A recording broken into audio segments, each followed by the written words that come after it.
আছা ঘৰতে ওলাই মাত দিয়া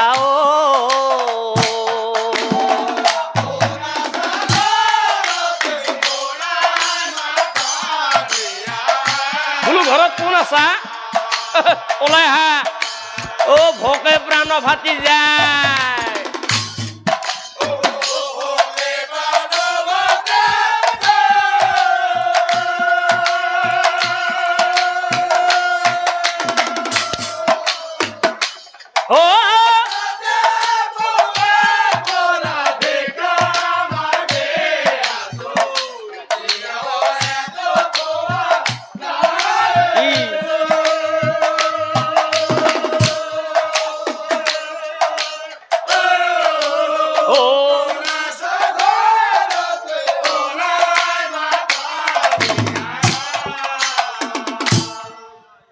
মোক বাৰু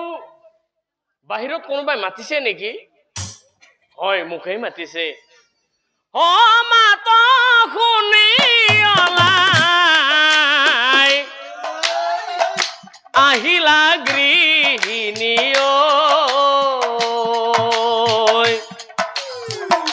দেখিয়ে আচৰিত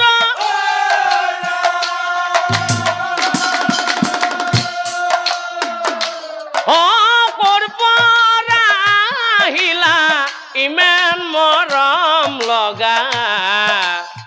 ক'ত থাকা কিবা পৰিচয়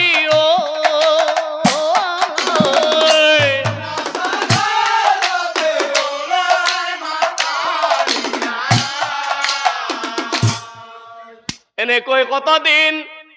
পাৰ হৈ তাৰ পিছত শুনক ৰাইজ তাৰ পিছত শুনক ৰাইজ বৈকুণ্ঠত নাৰায়ণে মনে মনে ভাবে বৈকুণ্ঠত ঈশ্বৰে ভাবে মনে মনে প্ৰমাণ চাও বালক সুধন্যৰ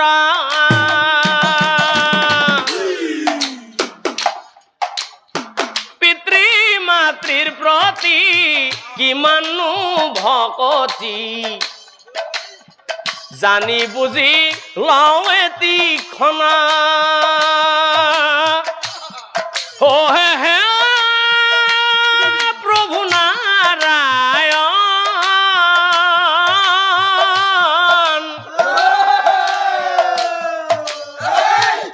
তোমাৰ মহি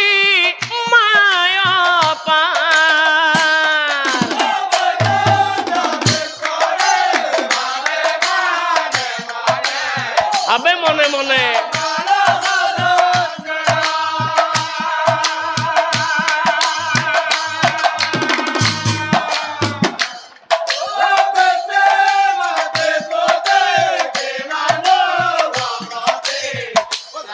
বুঝিলাম এটিক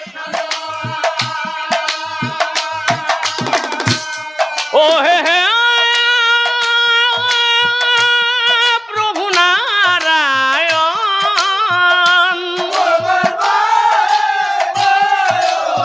মহিমা অপাৰ হে প্ৰভু নাৰায়ণ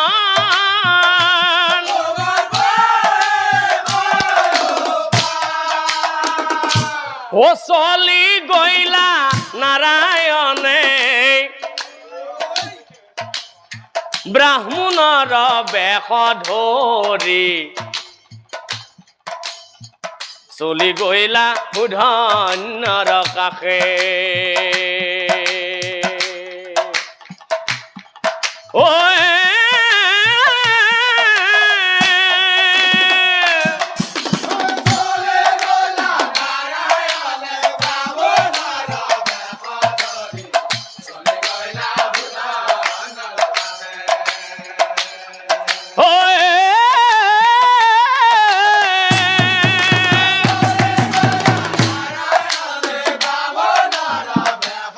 বেশ ধৰি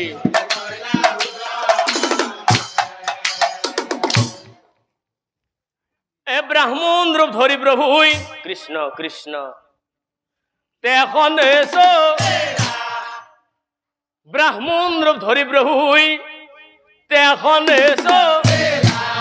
উধন্য ৰকাষে আহি ৰহ ৰহ ৰহ উধন্য ৰকাষে আহি বাপে ৰহ ৰহ ৰহ এই ৰহ তোৰ ইমান কুমলীয়া বয়সত তই সমনীয়াৰ লগত খেলা ধূলা কৰি থাকিব লাগে কিন্তু তই এই বয়সত গাঁৱে গাঁৱে ভিক্ষা মাগি ফুৰিছ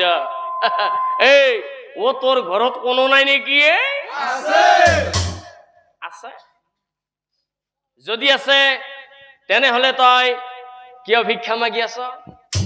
তেতিয়া সুধন্যই অতি দুখেৰে কৈছিল গুৰুদেৱ গুৰুদেৱ অ বহু দিনৰ পৰা মোৰা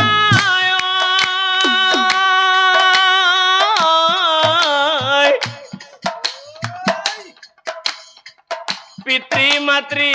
আছে শয্যাত পৰি কিবা উপায় কৰ কলৈ যাম